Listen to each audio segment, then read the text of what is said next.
And welcome back, everybody, to another episode of Bubba and the BatFlip, episode 121. Going to come back with you with a recap of the week 3 FAAB world, as we like to do week in and week out. Some awesome listener questions and much, much more.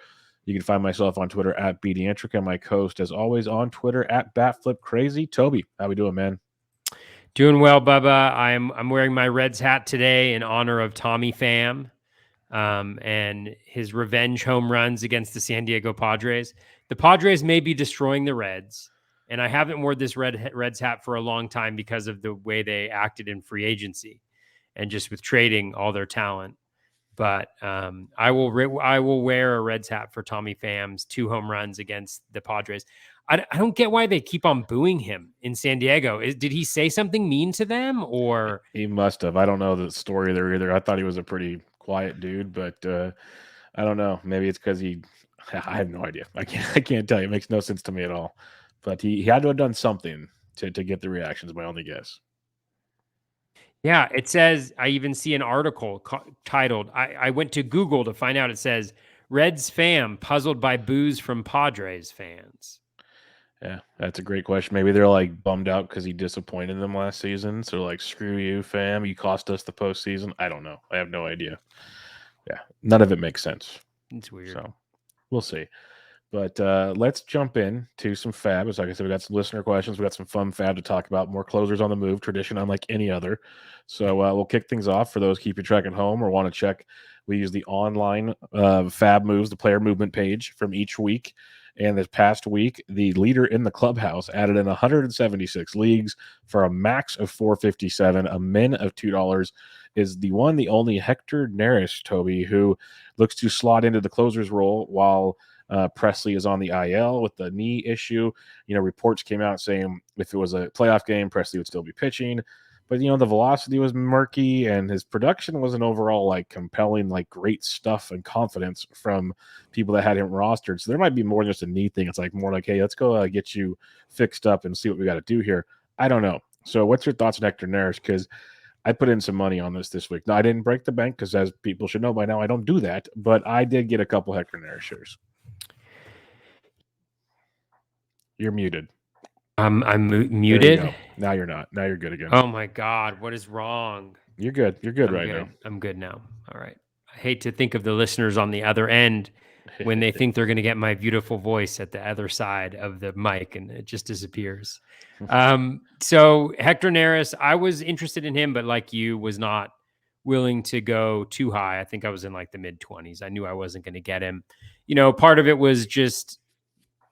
it is the fact that Presley, they say that he should be fine relatively soon. We've obviously seen a lot of lies, recently from managers and general managers about how they're going to handle bullpen situations. We also heard Dusty Baker, I think, say that they were going to kind of go by a committee while Presley was out as well. So again, not things that I'm like taking to heart too closely, but also things that I will factor into how much FAAB I want to spend. Neris has been pretty good this year. Just from a results perspective, he hasn't walked a single batter in 5 1/3 innings. He's got a 31.6% K rate. Swinging strike rate, as usual, is really nice. The O swing is down a little bit. The velo is down a little bit as well. So just something to, think about, I guess. But I think he was a great addition for whether it's 2 weeks, whether it's a month. He could put together 3, 4, 5 saves potentially. And I do think that he'll get the bulk of the saves in Houston, and it's a great spot to be in. So I like him a lot. Yeah, that was kind of my point. I think we'll recap our bids later, but I'm pretty sure I got him for like $44. I guess I got my standard bid. Like, again, not breaking the bank, but I was putting bids out for the idea that if he gets like 2 to 4 weeks of the closer's role for the Astros, that could rack up a good chunk of saves. Like that's just because that's how good that team is. Who knows? Like, I'd rather speculate on Hector Neris than go speculate on some of these podunk teams we talk about that just are a mess to deal with. So that was my mindset there for $44. But I still, like, again, I don't think I went crazy. Like we just said, someone spent $457 FAAB dollars on him. So that's the beauty of the OCs, by the way. The different bids in different leagues are just awesome. But I'm with you. Like, he's been really, really good this year. He's had the job in other teams before. He's been good and bad before too. Like, we've seen the whole Hector Neris roller coaster ride. So you never know what you're going to expect. But Rob DiPietro mentioned it earlier in the season. I believe you He did as did. well. Shout out to Rob. Yeah, like they paid Neris money. Like obviously they right before the season gave Presley an extension as well, which kind of offset that whole idea. But there was a point there where you knew that if worse came to worse, the Astros trusted Neris to take over in case something happened to Presley. So that's kind of the way I looked at it and was a little more aggressive than I usually am because I didn't like need closers, but if I can go, like I said, get 2 to 4 weeks of a guy on a lockdown team and maybe get me 5 or 6 saves, I'm willing to spend 45 to $50 on it and give it a whirl. So that's kind of where my head was this week. And in the OCs, as when we recap our our moves, like I've said all preseason, I need to do a better job of churning guys that I just, are kind of fringy in 12 teamers. And that's what made me go and get like a Hector Neris by dropping like a Rafael Ortega in a 12 or something like that. Like different guys that you might not do in a 15 or kind of like suspect, where I was always guilty in the past of holding too long. I was like, I'd rather do Neris for a little while than kind of roster this like Moustakas guy who's now on the IL that's just sitting on my bench. Like it just doesn't make sense. So that was my 2 cents behind that. Yeah, and like to your point about the 5 or 6 saves, I mean that's tremendous. About 10% of what you need, like the 6 saves. I mean, you need like about 70 saves or so to be at that 80th percentile marker at this point. Who knows if it'll even be that high this year, So it's a big deal to get those few. Yeah. So that's the goal. We'll see how it works. Unfortunately, I'll probably get like 2 or 3. Presley will come back. I'll drop him. Then Presley gets seriously hurt. And I'll have to pay a ton of money for him to get like 20 saves to finish the season. That's what'll probably happen because I'm like really proud of what took place now, and it'll all backfire. All right, Owen Miller. He's been the talk of the town for your Cleveland Guardians with Bobby Bradley struggling. Bubba. Shocker. Yes. Breaking news. What's up? We may have a new closer in Kansas City. Did it officially happen? Stammont's in the 9th, top of the 9th, one-run game. I have him in 2 leagues. He's 5th on our list to talk about, so we will get to him. Oh, man, that's going to be a juicy conversation. Yes. We should put it at the end of the pod so people have to listen to the whole thing. Yes, listen to the whole pod because it's the pro Stammont pod. And this is happening way very heavily pro Stammont. So this is way earlier than it was supposed to happen. Like I expected this to happen, but not like 10 games into the season. So it's a beautiful thing. Beautiful thing. I mean, we might rename this Bubba and the BatFlip and Stammont. Yes. That's how big of a pro Stammont contingent we have. In our fan base, they're rabid Stammont people. Yeah, we are the Stammontians. This is what we do around here. So like people needed to register with this and see where it is. So we will get to him shortly. We'll stay within the division and hit Owen Miller, who's got first base. I think it's only second base on NFBC. I know Yahoo, he's first base, second base coming into the season, but he's going to get you dual eligibility because he's playing a lot of first base right now, which is tremendous. With Bobby Bradley's struggles, he's hitting like 6th most days, hit second yesterday for Cleveland, or Sunday, for Cleveland. And he's hit safely. Sunday, he went 0 for, and that snapped a 6-game hitting streak. He's hitting for some pop. He's not striking out a ton. He's walking. It's been an up and down like minor league system for him, but people were quite aggressive on him, going as high as $3.12, as low as $1. Like I liked him for a couple bucks, but I didn't go all in on Owen Miller because if you look at his deep spring or his minor league profile, it's good, but it wasn't great to me. So, what's your thoughts on Owen Miller? Yeah, I think he's all right. Who were we talking about last week? I can't remember. Who was that like really good player on the Guardians who was had a BABIP of like 650? Was it Mercado? I think it was Stephen Kwan. Oh, yes. Well done. You were setting me up. I totally screwed it up. It was Stephen Kwan. It's all right. Yes. It was Stephen Kwan. I love Owen Miller. He is... he's amazing. Wait, by the way, are you saying a 645 BABIP's not sustainable? Just checking. I know. Well, let's check under the hood for Owen Miller. It appears as though there's a 545 BABIP right here and a 464 ISO. Ladies and gentlemen, this guy is the truth. On the hierarchy of Maslow's needs of fantasy baseball, on the top is Josh Stammont. Second up is Owen Miller, everybody. No, I'm just kidding. I think Owen Miller's there's nothing telling me that he's like a vastly different player than he has been previously. I do think it's an interesting profile because there's a little bit of speed, a little bit of pop, but the major change that he's seen is he's seen a dramatic increase in that contact rate. The contact rate's up 14%, but it's also a very small sample. And what we're seeing, I think, is what I like to call the Royals effect. All right. The Royals effect is when your team plays the Royals and destroys their pitching staff, and all of a sudden you're muted again. There you go. Oh my God, am I back? You're back. I think now, I yeah. can't touch the wire or something. Yeah, This is don't touch the wire.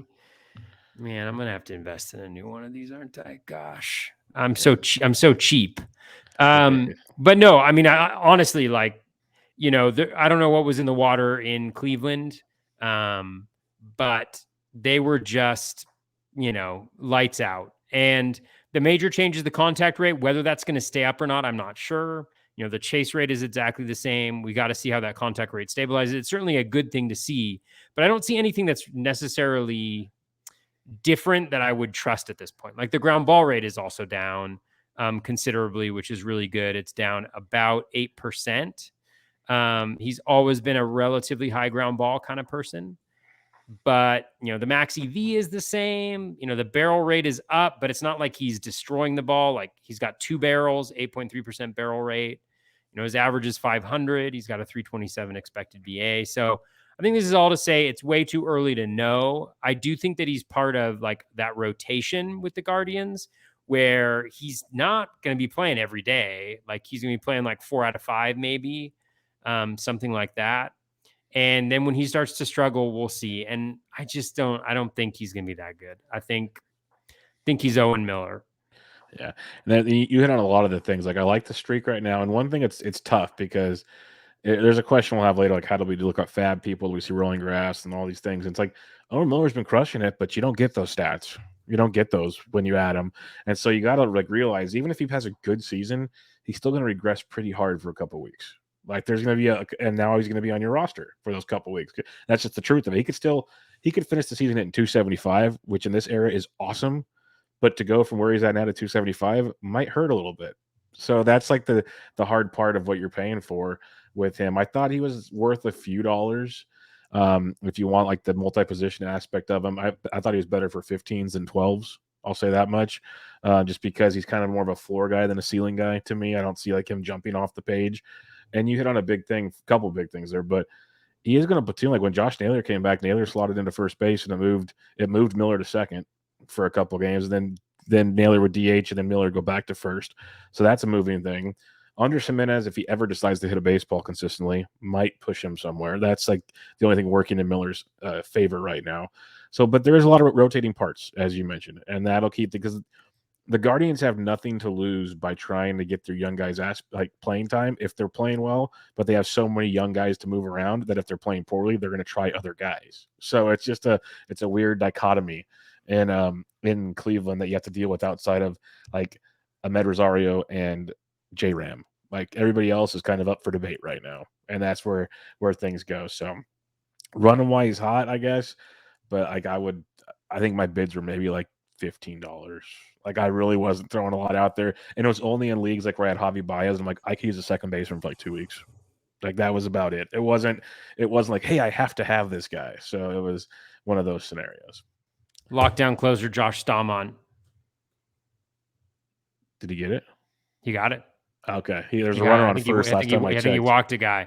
See, you're a lot more slick than me. You're like looking on your computer. You're all slick. I'm like got my phone in my hand. Like I am paying attention right now. I am paying attention. I'm just trying to see what's happening.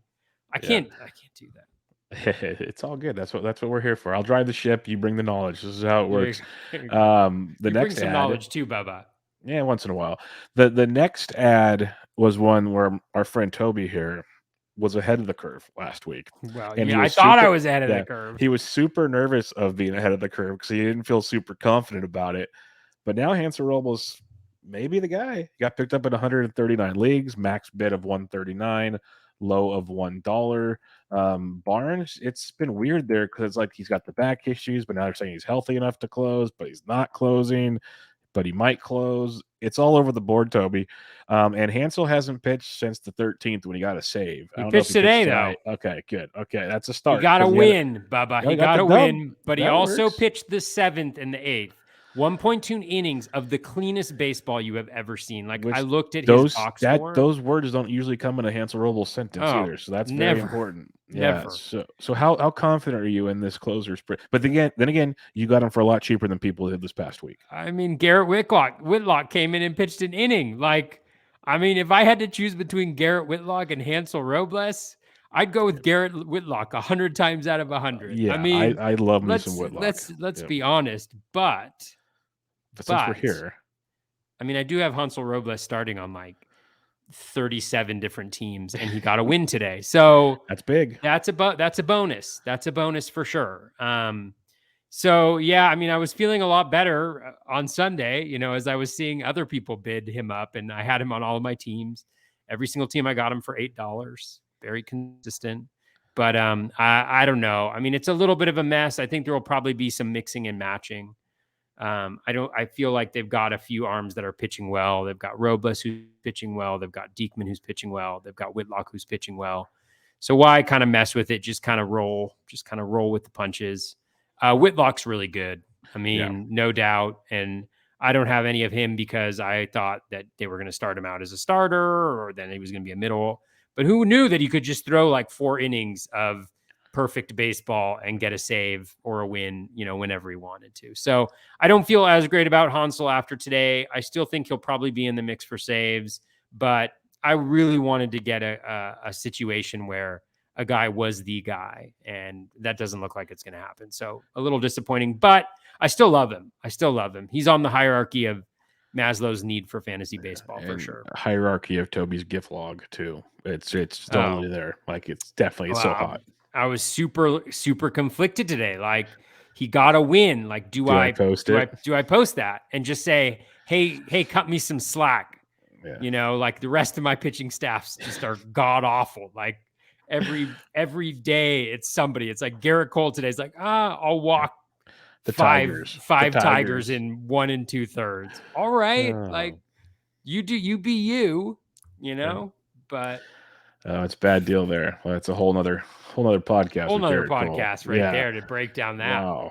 Wow. I think that's like John Boy Media's specialty, I think. Yes. I actually might have to go check that out because they might have a couple funny quips, I can only imagine, on that one. At least lighten the mood on the situation. But the Robles thing's weird because I didn't even realize Whitlock got the save. I just looked at it when you talked about it. Like, I have Whitlock in a ton of DCs. I put bids in on him this past week, didn't go crazy. I got him in like a couple spots maybe. But it was more so because I liked the idea of him. He was supposed to be piggybacking Rich Hill, which worked well, like little Yarborough type stuff. He's filthy, and then they're going to stretch him out to be a starter. When I drafted him in DCs, I thought he'd be the closer. So that's what's weird, because the DCs were early, and then as things changed, I saw things in spring training, and so I'm with you on that respect. Like, the way that tonight played out, you would have thought Whitlock got the inning in 2/3, and Robles would have come in and got the save.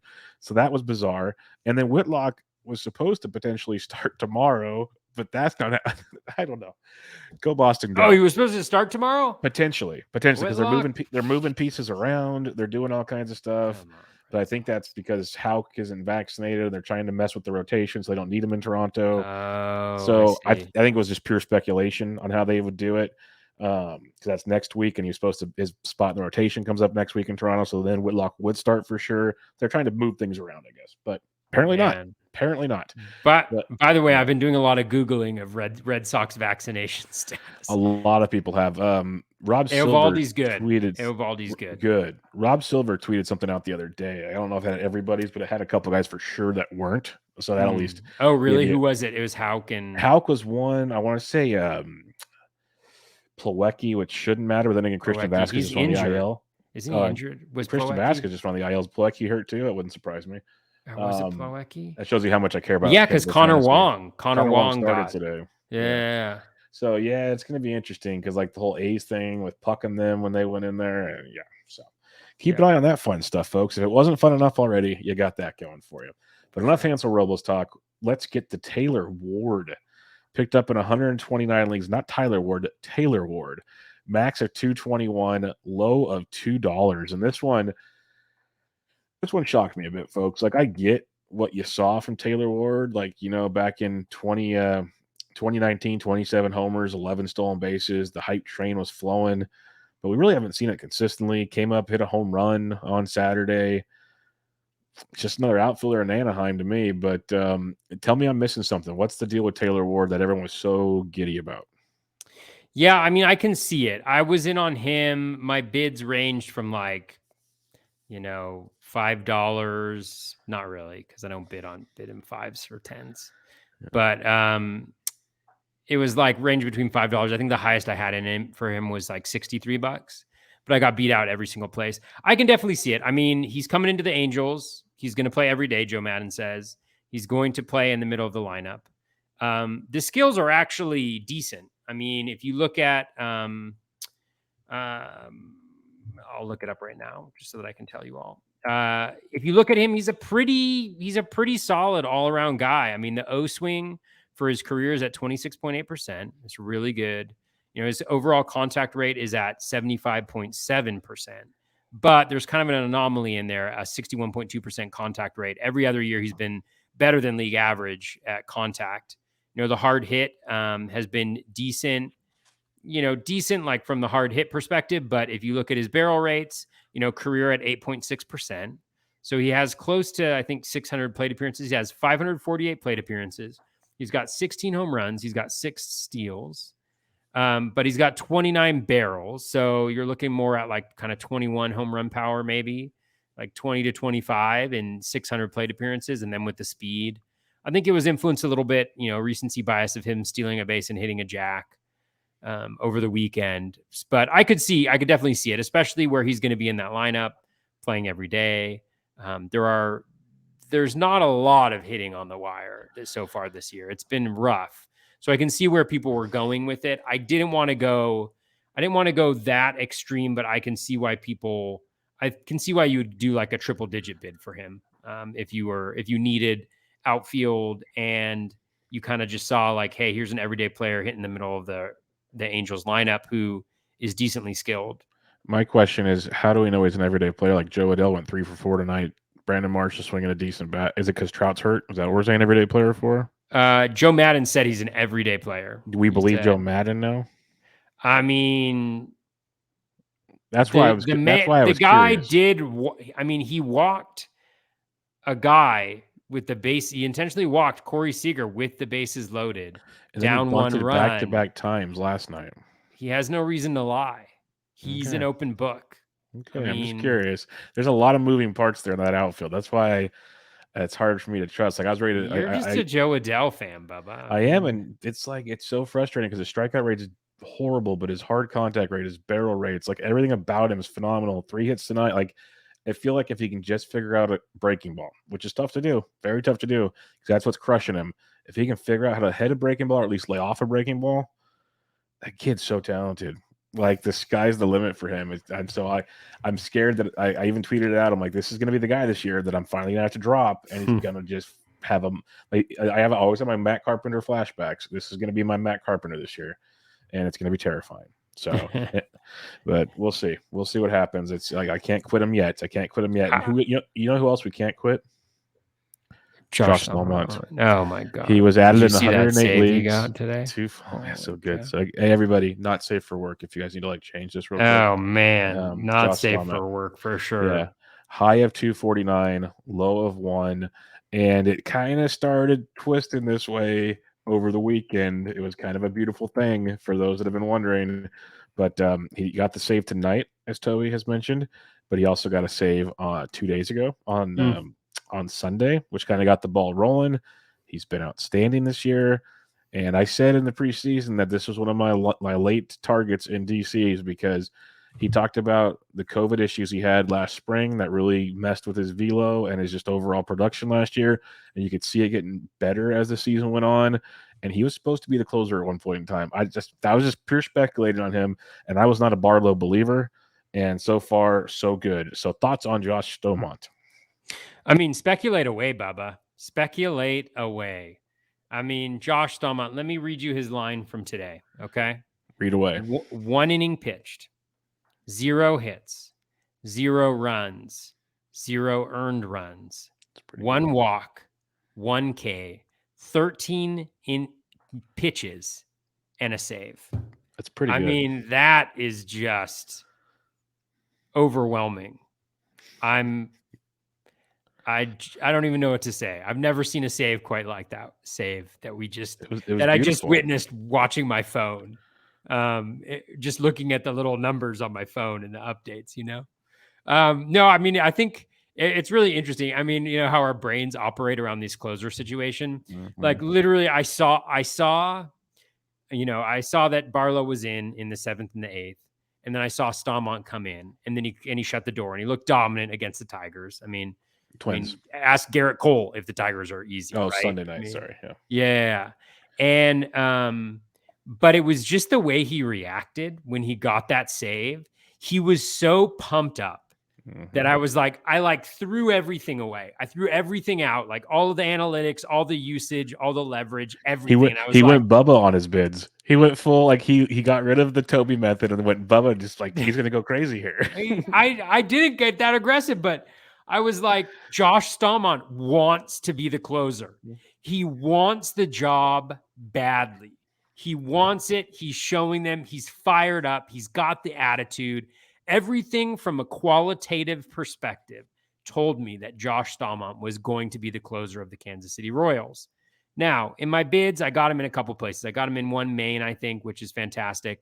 And I got him in TGFBI. There were some people that were more aggressive than I was, which was I was a little surprised. I mean, I guess everybody's going for closers right now, like really hard, but I just felt like there wasn't that much of a narrative around him, and everything that I was seeing around waiver wire and Twitter and everything like that. Maybe people were keeping it on the wraps because they know that Josh Stamont is potentially the best closer in the last 15 years. So, I mean, he's been okay this year, like including today. He's got a 3.6 ERA. The whip is a little high as usual. The walk rate is there. I think the key for me though for him is the velocity. It is back up from last year. Last year was down to 96.6. It's up to 97.4. I did not. Let's see what he was at. I mean, I don't know He's if I at should. 96.5 tonight. He was only at 96.5 tonight. His curveball was up. I mean, that's super disappointing. Bubba, Barlow's stuff was down pretty good. Well, I saw somebody point out that Barlow stuff. Yeah. I think it was Zach Waxman was saying that his stuff was really down. Man, this really isn't going along though with the. It wasn't that bad because his season average is 96.5, so he's only down 0.4. That's interesting. Fangraphs has it differently. I'm going to believe Fangraphs. I'm looking Savant, so yeah. I'm going to believe Fangraphs. But yeah, you're right. Anyways, I mean, he had one whiff on 13 pitches. I mean, geez, talk about blowing the opposition away. But no, I mean, I think it could be his gig. I mean, it could be his gig. All signs, I shook the 8 ball and it just said all signs point to yes. I love it. This is the Josh Stamont podcast, folks. Remember that. This is the pro. Unless things go poorly, you go somewhere else. But if you want to believe Fangraphs, you look at this prospect report: 70 out of 70 fastball, 70 out of 70 curve, 30 out of 30 command. Like he rated out pretty darn good when it came to this situation. And it wasn't too long ago where he was just completely dominant in 2020. Like I said, he had the COVID stuff. And like you mentioned his reaction. Well, that's kind of the interview I heard during spring training, how he basically was kind of ticked off that he wasn't that good last year as health-wise and just didn't get the closer's job like he wanted the closer's job. So we'll see where it goes. Should be fun. Should be darn fun. All right, Johan Duran went in 105 leagues, as high as 271, as low as 1.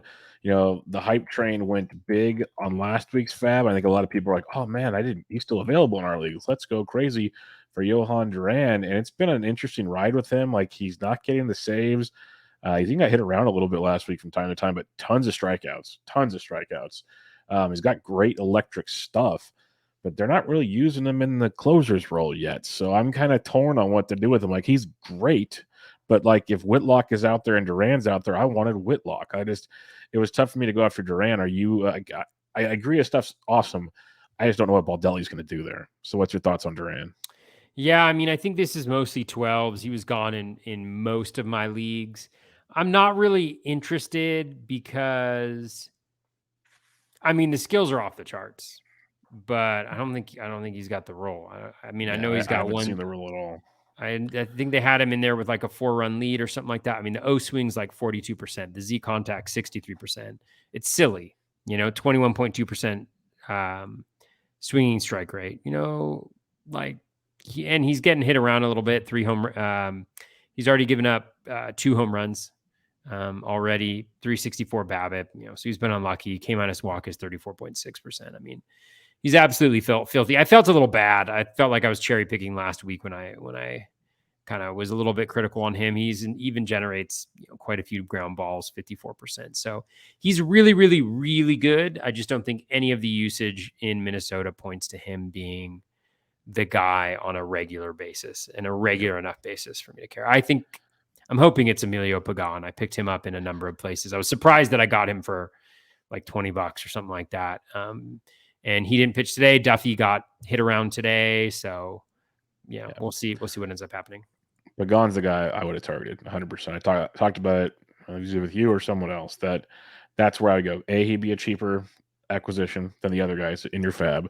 And he's got the experience. Baldelli likes that. And if it doesn't work for the Twins, they can trade him. This is all what the Twins kind of want to do. So I like the Pagan angle quite a bit. If he's still out there, I'd be looking to go that route. Michael Lorenzen. This was a fun one. Added 105 leagues, as high as 122, as low as 3. He was filthy in 6 innings against the Miami Marlins. Everybody added him. Then he went to Houston, went 3 1/3, gave it 4 runs, walked 2, struck out 2, and gave us a glimpse of the Michael Lorenzen we've known to love. I think he can be streamable from time to time, but I was not breaking the bank for Michael Lorenzen until I saw it more than once against a team besides the Miami Marlins. That was my thought. What are your thoughts on Michael Lorenzen, who, and plus 6-man rotation, it just terrifies me there in Anaheim about the overall upside of what you can get there. Yeah. You want to know what I did last week, Bubba? You added Michael Lorenzen? No, I dominated the Miami Marlins. You would not believe it. I threw a perfect game against the Miami Marlins. Nice. It's almost like the Royals effect, as you were talking about earlier, for Owen Miller. It is. It's like you face Miami pitching. Now, breaking news real quick. With 1 out in the 7th inning, Joe Musgrove walked his first batter of the season. Oh, man. I know people might not care, but that's pretty impressive to me. That's really impressive. He's been because I have to give my hat tips when I can to him, because we've talked about how I was kind of off of him all draft season and I couldn't figure it out. He's one of the few guys making me look really bad. But back to where you were on Michael Lorenzen. Oh, well, I was just going to say on Michael Lorenzen. Yeah, I mean, it was definitely a great start that he had. It was a great start that he had against Miami, and they are a professional baseball team. So I was interested to see. It's kind of I think it's really challenging because you get like the kind of both worlds. You have one start against Miami, one start against the Astros, and then you have kind of what you have. Whether he's going to be able to do that or not, I don't think has he ever done it like that? Like he hasn't even been that good of a reliever recently. And now we think that he's going to be able to step up and be a really good starter. I don't know. That doesn't really make a ton of sense to me. So I wasn't really in on him. After the first 2 games, O swing is right around league average. Z contact is under at 82%. Swing strike rate 11.3%. But he's got a 174 BABIP. He does have a 64.5% strand rate. He's got 9 strikeouts and 9 1/3. So he's fine so far. He's not walking guys, but he's never, like, his walk rate right now is 5.4%. And his career low, I guess it was 6.4% in 2016, but the last few years, 11.2, 11.6, 8.2, 9.9, 9.4. So he doesn't really have control, probably doesn't really have command. Is his stuff all that dominant? I think his velo's down because he's starting as well. Like, I just don't see it. Like, I see, like, he had a really great start at kind of an opportune time, and there's maybe a little bit of a pitch mix change, but he's using his sinker more. So I don't know. I was not in on Lorenzen, not really interested in him. Yeah, no, I'm on the same page as you. I was honestly surprised by.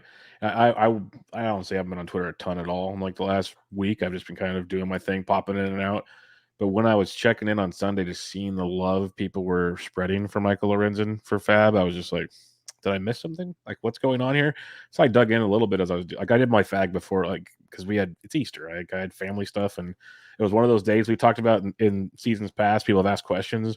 That was just one of those days I'm going to set my FAAB early, and if something happens throughout the day, well, that's the way it's going to be. I don't have a choice. I'm going to go spend time with the family. So Lorenzen just never checked. I'm like, should I go check anything? I'm like, no, I'm not going to worry about it. And yeah, so far so good. I agree what you said is like, he hasn't proven it to us yet. Why is one start against the Marlins going to change our mind? That's why I had to see more, and I'm okay being wrong on guys like that. So I'm with you, Michael Lorenzen.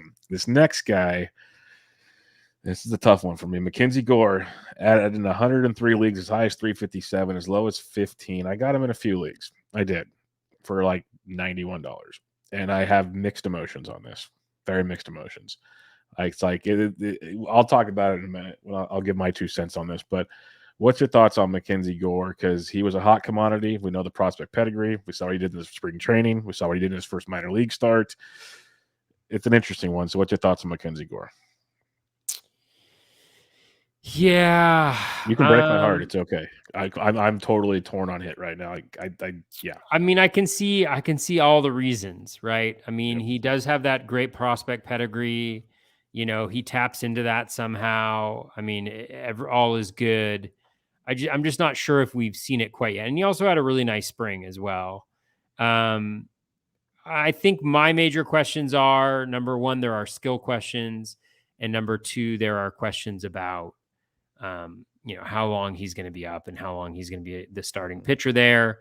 Once/if Clevenger comes back, and there's one other guy who's hurt, right? Clevenger, Snell, and who knows when they're going to they'll come back.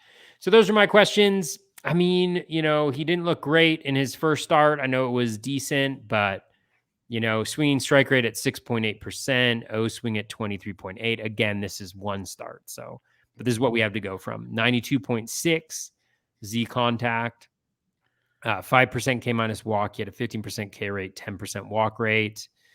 He had a 143 BABIP and a 83% strand rate. So that's why he didn't get blown up in his last start, but it's also a really good story, and it would be really good for baseball if he was electric and really good. And he's shown the talent before.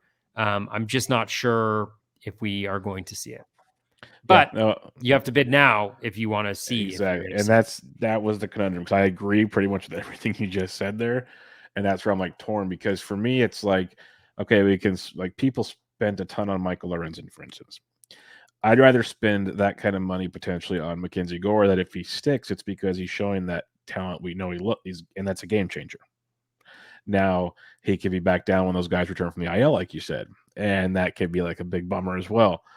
To me, spending $90-ish is still not crazy. It's not ideal, but it's not like the $300 bids, and mostly I got outbid on. So it's one of those, that was my keep him honest, like higher than normal keep him honest bid, where I was looking for, especially in a 12 team like online, this is a ceiling play. Like, give me a Mackenzie Gore that can come in there and be the Mackenzie Gore we hope he can be. At the same time, I know there's massive repercussions that could potentially come, and I just wasted this whole thing. So it's like we saw, in my head, is what we saw, like what Kyle Wright went for in recent weeks. We saw Matt Brash go in recent weeks, and they have, I think, more stability in the rotation. I'm not like crazy there, but at the same time, I think if you just talk talent-wise, I think Mackenzie Gore is pretty darn close to those situations. And that's where it's like, if he can just find his way into that rotation. And in all honesty, Snell doesn't trust me with the most confidence of health in the world. And neither does Clevenger, coming back from that injury, and he's already hurt again. Like, that gets me kind of curious on what's going on. And so maybe they use Gore as a piggyback until something else happens. I think they called him up for a reason. Otherwise, they would have kept him in the minors. That's my 2 cents. I could be totally wrong and just telling myself things to make me feel better about life. But I understand all the concerns. Like, I literally isn't that all we all ever do? Yeah, we got to give ourselves some positive reinforcements there. But I literally, when I saw I won him in, I think, 2 leagues, I was happy, and at the same time, like, I don't know if that was a good idea. So it was just like one of those things. Like, I knew I had to put bids in because I know how good he can be. And it was for teams that I needed pitching on, like where I dropped like a 2-star Waka or something like that. Right, it was like my streaming spot in my rotation. So we'll see how it plays out going forward. But I'm very aware, for anybody that wants to tweet at me and tell me I'm an idiot, I get the possible. Nobody would ever. Not on Twitter ever. I know the possible downfalls to this move. Trust me, I totally do. But I didn't go crazy either. All right. I think we're going to wrap it up there. There's a bunch of other kind of bet guys like the Blackburns of the world. Mikolas, I wanted to tell you. Well, we'll talk about that on my ads. What on earth is Miles Mikolas doing on any waiver wire Well, that's on why the face of the earth, when we recap our ads, I think you're gonna be proud of me. I think you're gonna be very proud of me. I was gonna throw that out there. Oh my god! But By the way, Justin Steele, I don't get it. I don't get why people are neither do suing I. him. That's another one. Yeah, there's a few of these people. I know it's cherry picking because he sucked today, but heading into today, he had a 6.4% swinging strike rate. He's a streamable pitcher. And so maybe. so there's a great example though. Like Justin Steele went for as high as 101, as low as $1. Someone paid more money for Justin Steele than I paid for Mackenzie Gore. I'll take my gamble on Mackenzie Gore than I will over Justin Steele. And again, we're cherry picking here, but Steele's the guy that should be in and on and off waiver wires a lot this season. Like I don't foresee him sticking on a team for very long. Let's put it that way. So we'll talk about more of these guys as things come along, but let's recap our moves of the week. Toby, why don't you pull those up and give me some of your ad drops for this past week? By the way, Daniel Bard, huh? Yeah, he got another one, didn't he? Holy cow, he got another one. Yeah. Just saving the lights out of everything. He's doing it. And right now, I'm not going to say the words, but if anybody's like sitting around doing nothing, I'd turn on MLB Network. Just going to throw it out there. Not going to jinx anything. Just going to throw it out there. Oh, really? Yeah. Oh. Max Fried? Yep. 6th inning. Just going to throw it out you there. Want to know something? Somebody asked me in my DMs if they should start Max Fried today. And you want to know what I said? You said no. I said yes. Attaboy. Make me proud. Max Fried for life. I said, Max Fried, you pretty much start him anywhere. Yeah. That's because you never know when magic can happen. That's the darn truth. All right. So FAAB. FAAB results. I picked up Emilio Pagan, dropped Matt Manning, picked him up for $22, backup bid of 11. So that felt pretty good, as did picking up Maikel Franco, $3 bid, $1 backup bid. I dropped Jordan Hicks. That was a little bit of a tough one. You know, Hicks, I definitely think he could be something, but when is he going to become playable? You know, like he's throwing his last outing, I think he had 25 pitches. So he's been around 35 to 25 the last little bit. Doesn't look like he's going to be using the bullpen. So he's just kind of this like middling guy. And I didn't really want to wait around for it, but it definitely was sad to cut him. But I got Maikel Franco for $3. He has a great schedule, especially early in the week. He's got 4 games, played 2 today. I think he was had a couple one or 2 for 6 and had an RBI single. So hey, I just wrote him up in an article. Like as long as he's got regular playing time with the 20+ home run bat, and he really hits for like 260 to 270. It's not the end of the world for what he can actually do. So I think that's a great ad. It's beautiful. Picked up Cole Irvin, who had a decent start today. He's got a 2-step against the Orioles. It's like the nicest 2-step ever. I think it's like Orioles and who else is it going up against? Let me check really quickly. Orioles and Rangers, both at home. Of course, the A's managed to put up 0 runs against Chad Ellis, so we're not going to get a W there, but Irvin pitched decently well. Got him for $17, dropped Matt Strom. Picked up Drew Smiley, dropped Drew Steckenrider. This isn't a standalone league. Steckenrider just isn't that good. I mean, I don't think he's that good, and he may have access to saves. I don't think it's going to last very long. Going back to last year, he's got a sub 10% swinging strike rate. I can't just have committee guys in my starting lineup who aren't even going to strike dudes out. Sorry, it doesn't work. Picked up Maikel Franco. There goes the perfect game. Oh, my God. He had a perfect game, Bubba? Yeah, through 5 and then just give him a base hit. Yeah, it was, I don't even know who that is. Hanser Alberto, the old Giants great. Oh, my God. You had to know it was going to happen. At least it was only through 5, though, right? Yeah, it is Hanser Alberto. That's hilarious. Yep, that's him. Oh, man. A's just went up 2-1. Yep, Seth Brown, baby. Seth Brown, baby, home run. Man, why 2-run double. My dude 2-run double. 2-run double, okay. Yeah. Man, rough day for Framber Valdez, too. Yep. Man, God, the hits just keep on coming. I picked up Maikel Franco. I dropped Ha-Seong Kim, $8, $3 backup. On the next team, I picked up Emilio Pagan, $22. Dropped Matt Strom, backup bid of $19. Picked up Jake Diekman, dropped Matt Manning, $7 bid. And then I picked up Elvis Andrews and dropped Chris Stratton. Andrews has a really nice week this week against the Orioles and the Rangers, all at home. He plays every day. Hopefully he gets me at least one steal. In the other one, Josh Stalmont, pickup of the year, dropped Matt Strom 14 and 6. Ramon Urias I picked up, dropped Ha-Seong Kim $12 with $0 in backup bids, which was kind of interesting. I was surprised, but I think people probably know better than I do because Urias has not been doing anything, but he's got 7 games and 4 against the A's.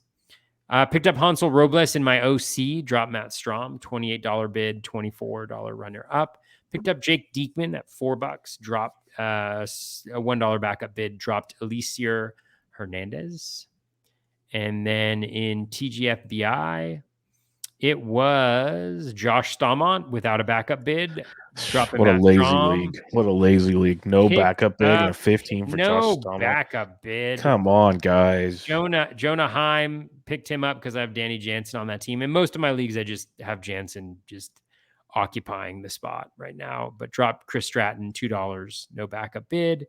And then finally, our shared league of Barf, where my team, I think, is ranked like 145th out of 150 in the overall standings. I had 26 points at one. I was like, how is that possible? Just remember, people, Toby's going to come finish like top 10 now. This is what he does. And we'll see. Eric Fetty, $11, dropped Matt Strom. Michael Franco, $7, unicorn bid, as you like to say it. Yeah. $7 with a backup of 7. And because I'm last place in the whole thing, I automatically get him. Matt Manning is the backup. And then I added Ramon Urias and dropped Matt Bierling. Beautiful. Right in time for Matt Bierling to go for 2 for 2 today, which was ideal. All right, for me in TGFBI, I added Spencer Strider for $33. Dropped Alex Colome. I'm speculating on that. Did you hear what happened today? No, what happened? They sent down Noah, and they sent down one other guy too, right? I didn't see the other one. They sent down 2 people, and nice. they Tukey is coming up, but I would not be surprised to see Strider get some love. Yep, for sure. In another league, Mackenzie Gore for 91, dropped Bailey Ober. Aaron Hicks, I grabbed him and dropped Garrett Hampson, who's on the IL. Hicks is leading off for the Yankees, so I'm going to take my chances there. In Barf, did I get any? Oh, yeah, here we go. I got Tyler Wade, dropped Rafael Ortega. I wanted that to multi-position with Wade. Got Mad Bum for his 2 starts, dropped Zach Thompson, 17 for 9, grabbed Spencer Strider for 12, dropped Greg Holland, added Michael Lorenzen for $11. Again, not breaking the bank for Michael Lorenzen, people.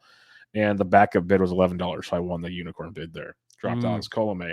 And I honestly don't even know if I started him this week. I have to go check that. But I was willing to pay $11 to see what the fuss is all about, not $100 and $11. And one of my OCs, Miles Mikolas, dropped Michael Walker. Yeah, there's going to be a trend. I got me a lot of Miles Mikolas. You're going to be very proud of me. Wow, I'm so excited for your team. Yeah. I grabbed an early look at Lamont Wade Jr. and dropped Garrett Hampson because he's supposed to be back pretty soon. So got him for 21 now before the hype train gets rolling. In one of my OCs qualifiers, I got Mackenzie Gore for 92, runner-up 91. I got Hector Neris for 44, dropping Mitch Keller, runner-up of 31. So I got those 2 there, but that was the close Gore one. And then another one, another qualifier. So both my qualifiers, I got Mackenzie Gore for 91, runner-up 71. I got Hector Neris in that one. Got Jordan Hicks. He was still available somehow, so I got him for 41. Like a lot of Hicks, a lot of Mikolas this week, a lot of Neris. There's a trend. Man, I dropped Hicks. I'm a believer in that. They stop yo-yoing him around. Like the talent's ridiculous, so maybe I'll end up dropping him eventually. But in my second OC, I got Brandon Nimmo, dropped Seth Brown, got Nimmo for 61. I thought that was pretty interesting. Low of 37. Got Jordan Hicks for 33, runner-up 29. Hansel Robles, got him there for 31, runner-up 14. They got a cheap Jorge Lopez, cheap Tyler Wade, as I'm just churning stuff out in that league, trying to make up some ground. I got 2 more OCs to go, then I'll stop talking. No. Merrill Kelly for 91, back up a 76, dropped Michael Walker.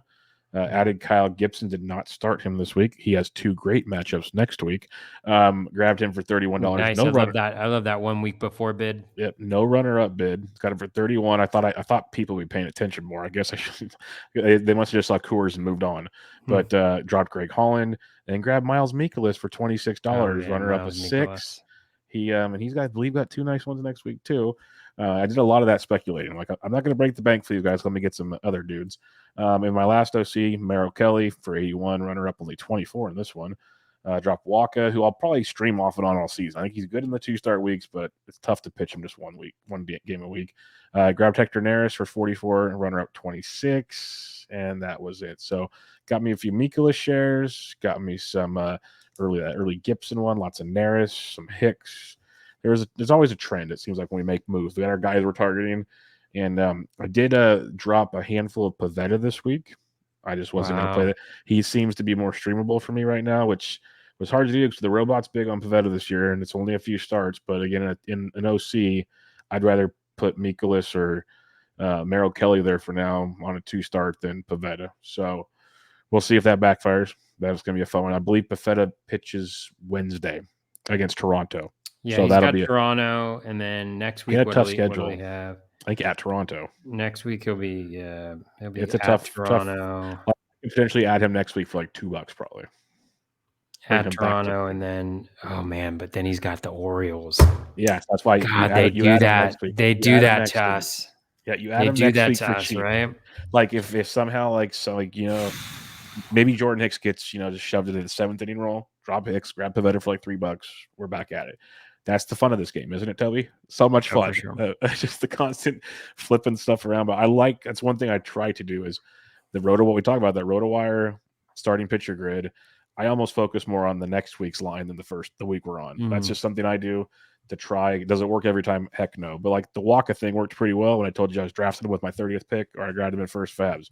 Doesn't work it does not work all the time. I did that with Austin Gomber last year. We know how that went. So it's just, I'd rather do it cheaper if it's going to be an interesting situation than break the bank. That's the theory behind that. All right, let's talk some listener questions for everybody before we head on out of this lovely show. Our buddy Dave Petroziello comes at us. I tweeted this the other day. I hate to bash Don Mattingly because he was my favorite player as a kid, but I feel like he benches Sanchez and Chisholm against lefties, and I know Bubba's with me on Chisholm to prove that he understands analytics. They both have good splits against lefties, and they're the team's 2 brightest young stars. It makes no sense. There's no question, but he's angry, and I get it. Chisholm's actually raking right now. He's never going to hit for a high average. On top of my head, he's like at like 260-ish, but he's getting triples and homers, and he's not stealing bases because it's hard to steal after you get to third base. But Sanchez did lead off on Tuesday night because Soler sat. Chisholm still sat at the bottom of the order. But those 2 guys are studs, and eventually you'd have to imagine if they keep hitting, you can't keep putting them at the bottom. Sanchez hasn't been at the bottom. Sanchez has been in the middle of the order. So we'll see what happens. But that's my 2 cents. Like, there really wasn't a question there. If you have any thoughts on that. Yeah, not really. I mean, I think Soler is a very high OBP guy, or not like a very high OBP guy, but he walks a lot. I don't know. I mean, the problem, I think the challenge is like, we are always looking at these things in the context of fantasy. Yeah, they don't care. And they don't care. Don Mattingly 100% does not care about your fantasy team. I'd rather see Jazz Chisholm hit a lot more, right?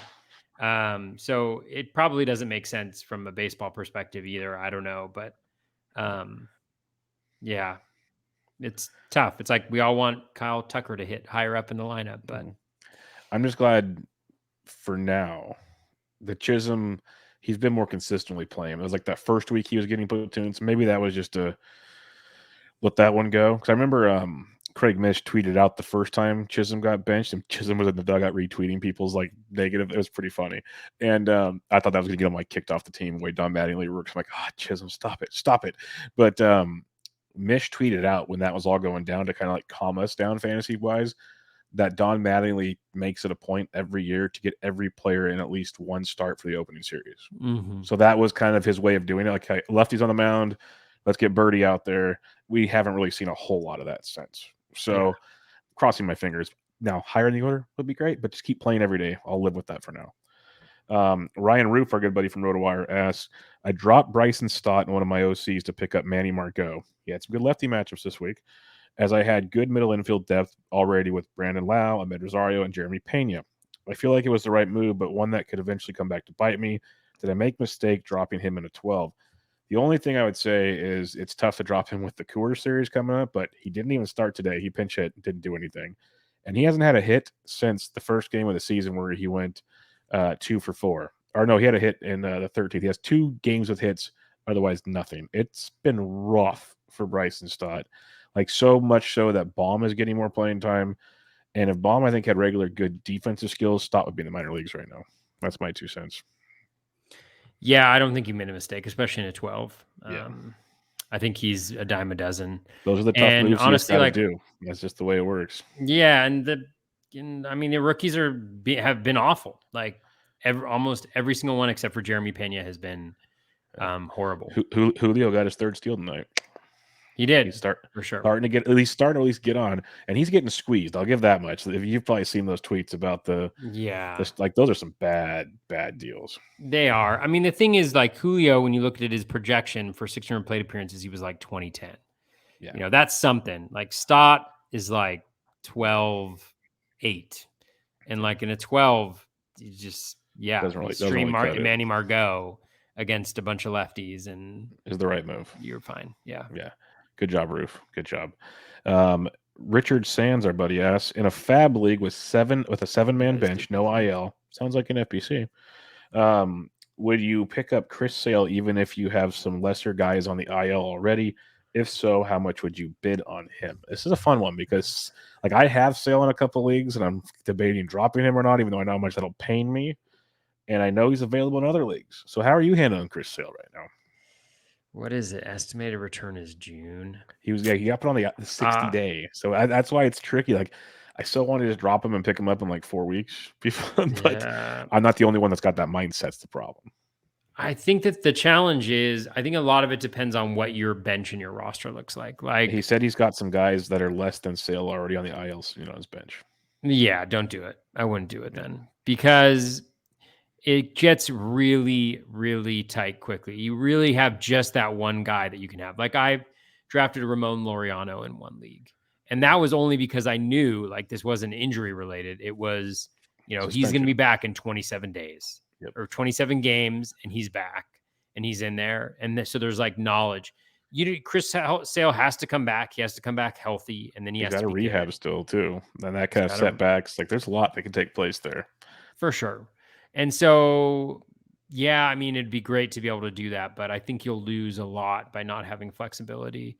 Either additional pitchers that you can kind of throw in there when things don't look good for that given week, or kind of rotating in good matchups for hitters too. So a lot depends on your bench, but if you already got guys who are on the IL, I would steer clear of them. Yeah, that's why it's tough. Like that's why I'm debating dropping them in certain leagues because there's a lot that can go right and wrong in that scenario still. It's a rough one. All right, next question we got on this fun one. Rob DPH, our buddy at Deadpool Hitter, the Pull Hitter podcast. At what point in the season do you consider retiring from fantasy baseball? Today. Week 1 it of was FAAB. The second inning of the Yankees-Tigers game. And Garrett Cole walked 5 batters. Yeah. That was it. That was the moment for me. Pure speculation stuff. Do you think it's the sticky stuff? No, I don't think so. Because he got going again last year after that. He was fine. Like in his first 2 starts, he had a 1.0 whip. He had a 5.60 ERA. His swinging strike rate was like 15%. He's totally fine. I mean, it's from all accounts, it sounded like the weather was god awful today in Detroit. So I'm saying that's probably what it was. He's never been bad. I mean, even after the sticky stuff last year, he wasn't bad. He's been bad against like the Red Sox, and Vlad Jr. hit a couple home runs off him. I think it's still really early. I hope he turns it around. Thankfully, he was very lucky because he only ended up giving up those 2 runs. Clark Schmidt came in, closed it down. It could have been a lot worse from an ERA perspective. So instead, you got 1.2 innings, 2 earned runs. I think 1 or 2 hits and 5 walks, and you got 3 or 4 Ks, I think. So it wasn't god awful. You combine that with the Hansel Robles outing, and you pretty much had a perfect game. Yep, there you go. Almost a perfect game. I like where your head's at on that one. The optimism that always reigns with Toby on this one. Drew, our buddy at Fru_Dorte, does the early season lack of power and possible full season effects, the article by Colette of RotoWire and Derek Hardy, his tweets, affect pitchers or hitters you're looking to pick up in FAAB? Are you using this new info about the, there's more barrels, but there's fewer home runs and all these different things about, pitching, all averages so low, like all these different things right now? Is that affecting how you approach FAAB right now? Not particularly. I would say though that all the evidence is pointing to a decrease in the home run rate, and if that happens, then I think it benefits fly ball pitchers, which honestly I already like fly ball pitchers a little bit more, and because it takes a real elite ground ball guy to be like Framber, to be really excited about a ground ball guy and to have a huge impact, and then I think what you'll see is there will be a lot less of those like 15 to 20 home run guys, 15, 20, 25 home run guys. You'll have kind of like those elite power hitters that'll continue to hit a lot of home runs, but then kind of middle of the pack guys may have a little bit of a harder time. But it's still early. You never know what baseball is going to do with the ball. But it certainly seems convincing to me. Yeah, they could change things out without even telling us like usual, and that can make things a whole different ballgame. And the way I look at it is it's kind of the same for everybody in our league, so I'm not panicking in that scenario. We're all kind of in the same boat. But the fly ball guys make a lot of sense. As you said, it might give a little more love to some of the not super power hitters. If you're looking for hitters, more, good floor guys might kind of come closer to the pack type scenario in theory, at least in deeper leagues. So that's another angle you could look at. But I like the fly ball thing you mentioned there for sure.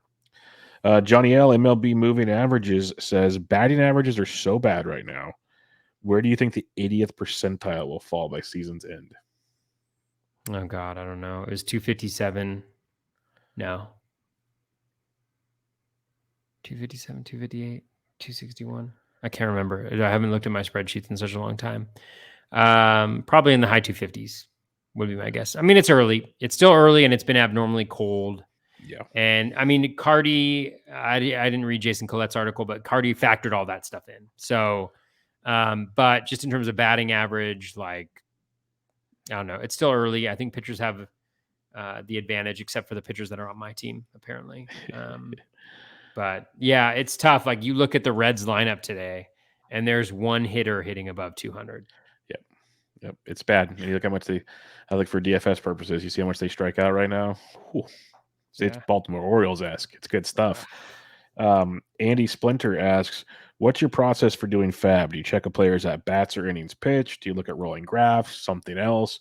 How do you approach FAAB? I know we've talked about it before, but we can recap it here for a little bit. Yeah, I mean, I think there's a few filters I look at. I look at schedule because a lot of times that's really the determination. I mean, the guys on the waiver wire, they're a dime a dozen. There's not a lot of guys that stand out. When there is, it's very clear. Normally, like everybody's in on them. So there's that piece. And so I'll look at the weekly Razzball projection. I'll look at Monday through Thursday. I'll look at Friday through Sunday. I'll look at the whole week, both for hitters and pitchers, and just seeing like if there's any guys that are on the waiver wire that are jumping out at me, add them to my queue. It's too early to look at skills, but at a certain point, like I'll look over the last 30 or over the last 2 weeks just to see if there's anybody who's kind of like jumping out. Increased contact rates, lower O swings, but that stuff's pretty noisy and a smaller sample just because a lot of it will be like, oh, did you play the Royals? So everybody's, got a really high contact rate, stuff like that. So I kind of run those filters, like the schedule filter, the playing time filter, the recent lineups, like how much I think players are going to play. And then for pitchers, it's just, it's obviously just kind of straight lineups. And looking what their value is on Razzball, but not that entirely because I don't always agree with it. So that's kind of how I approach it. I think there's that schedule filter. There's kind of the skill filter for pitchers, especially like if somebody's jumping out with swinging strike or the velo's up or something like that, then I'll definitely pay attention for pitchers then. Yeah, a lot of similarities. A lot of it's the schedule, kind of how I was mentioning earlier. I look ahead. I try to look ahead more than anything. Good matchups, even for hitters. Like, are they in Coors next week? Stuff like that. Things you can speculate for. Um, the underlying metrics, like you said, it's kind of small now, but for like potentially dropping certain guys you're high on, like I was looking at Trey Mancini the other day, and his underlying metrics are ridiculously good right now. He's just not producing. So that's one of those guys I'm like, I'll be more patient with. Where you look at Bryson Stott, and you're just like, this just stinks right now. Like this is just bad all around. So it kind of changes like what you can do in that respect, which then adds, can I add a guy or not in those scenarios? And do I speculate on someone by dropping a Bryson Stott type thing? So you can go that route. Pitching is one thing I keep trying to get better at. It's tough, but there's really no perfect science to FAAB. It's more just I look at team needs, I look at schedules, and I go Team that needs. way. Like if you guys have been listening to the show, if Andy's listened to the show long enough, he knows I'm not a Miles Mikolas dude. But I can understand what he's done so far this season. I know smart people like Toby and the robot and those guys are all on Mikolas. And I looked into how he's done so far this year, and it's actually striking guys out right now, which is like that was always my bugaboo with him was the strikeouts. And he's got some great matchups coming up, so the schedule comes into play. Like it's just one of those deals where you get ahead of that one and then see where it rolls. So that's what I would recommend doing. But I'm not the FAAB whisperer like many. I'm trying to get better at it, but there's no exact science. I'll tell you that much either. It's a wild ride. Like if you ask how to put bids in, you're on your own. That's just a whole nother animal. I mean, he's pitching with the best defense in baseball behind him. Oh, I'm not disagreeing He's with your stuff. I was just always like, I hate empty starts. Like I need that strikeout behind me, and he didn't have that like ever. oh yeah, totally. I'm not being critical. I'm just Yeah, saying no, there's every reason in the world to love Miles Mikolas. oh There's not yeah. a single reason not to. Now you're making me look at something here. So now while we do the last question here, Anthony Um, Gialdi says, "Do you have any sleeper starting pitchers that are worth a speculative add this weekend? How do you guys like your Moose shirts?" You don't have to read that on the pod. No, we're reading it because the Moose shirts are awesome. the Moose But shirts are great. quality and everything, and it's just awesome all around. But do you have any sleeper starting pitchers this week for Mr. Gialdi? Not really. I mean, it's too late to help Anthony on for this week. I mean, next week. I mean, he's a smart Yeah, fantasy he's player. I very think we good. played in the same league one time, and I think he beat me. So which was an OC, I think 3 years ago or something like that. So yeah, I don't know. I mean, the thing is, everybody's so sharp now; it's impossible. Like Paul Blackburn, would have been an example of a guy where I'm like, velo bump, swinging strike rates up, all the metrics are up, generating a ton of ground balls. He looks like a really good option. And I would have said him, but he was going for like $85, this week or 2 weeks ago, whatever it was. So I think it's really difficult to find those guys now. I mean, there's just not a lot of guys that are not on anybody's radar who kind of jump out. I'm trying to think of one. There's only one that I have just going through the schedule because the following week's schedule is not out yet on RotoWire, so I Yeah. can't really give you like a super sleeper. But just looking at two-start guys for next week, I'd be willing to take a chance on Dallas Keuchel, who's got some strikeouts in a recent start. He has a great matchup tomorrow, and then next week he has a two-step going up against Kansas City and the Angels, two teams you can take advantage of right now, especially if Trout's still out, which is a long ways away. But there's not a lot of it's mainly aces getting double two steps next week, so it's tough. It's tough. I'll say that much. Yeah. I mean, I really wish I could give you a name, but there's just nobody that's coming to mind Okay, at so all. I don't even. I would say Taylor Hearn, but he's got Houston and Atlanta. That's no bueno. But you could do Johan Adon, or not Johan Adon. Johan Adon of the Washington Nationals. Pitch He well has today. he has a projected two-step versus the Marlins and at the Giants. That could be fun. So Bubba just wants you to start him against your team, so against his team. So the Giants, man, they're doing it this year, and like they did last year. It's an all or nothing type game. Like there's a lot of swing and miss still in that lineup, so it'll be fun. But what I had to look up was on the same page. So the Mikolas thing next week, the Mets and Arizona, which is very so. And Hicks is projected for that as well. So But the Mets in Arizona could be a fun one. Just gonna throw it out there. Good. Prove it to me, Mikolas, or you're back on the chopping block. This is what it is.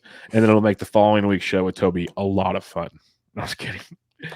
But all right, my I friend. really hope he pitches well. That'll Yeah, wrap I up mean, our Eric questions. Fetty, I don't know if he's Yeah. probably not even considerate because he's rostered in probably like well over 50% of leagues, but he's a guy that I think is pretty good. Jordan Lyles, I don't think is bad. I have him on a lot of DCs. Yeah, he's got some rough matchups coming up too. So Bruce Zimmerman, I have him on a bunch of DCs. Did not start him last week. ooh, I mean, it's the Yankees. Was it Yankees or is it Boston? Yeah, it was Toronto or something like that, and the Yankees, and he pitched well, And If you want then one that's Will not Crow Will on the Pirates, I like. I would say one that's not a sleeper, but he might get a start pretty soon. And people have slowly been adding him. So in 15th, he might not even be available. But Rosny Contreras might get his chance pretty soon too. So if you want to try to get ahead of the curve on that one, not the end of the world. And then I would see what the Giants do with Cobb going on the IL. You might get some Tyler Beatty in the rotation. Ooh, what about Jake Junis? Or what about Matt Boyd? Oh, he's not probably back from the IL yet. He's still banged up. Could be Junis Just or pick Beatty. up the Giants pitchers. Yeah, that's why. Just do that. See who they activate. They bring up for Cobb. There's one of your sleepers right there. Have fun with that. But all right, Toby, we're gonna wrap things up there. Any final thoughts as Week 3 FAAB in the books, and we got some fun stuff. Even Austin Riley stole a base tonight. That's how crazy things are. I know. I'm still waiting for Eddie the Eagle to hit his first home run and steal his first base.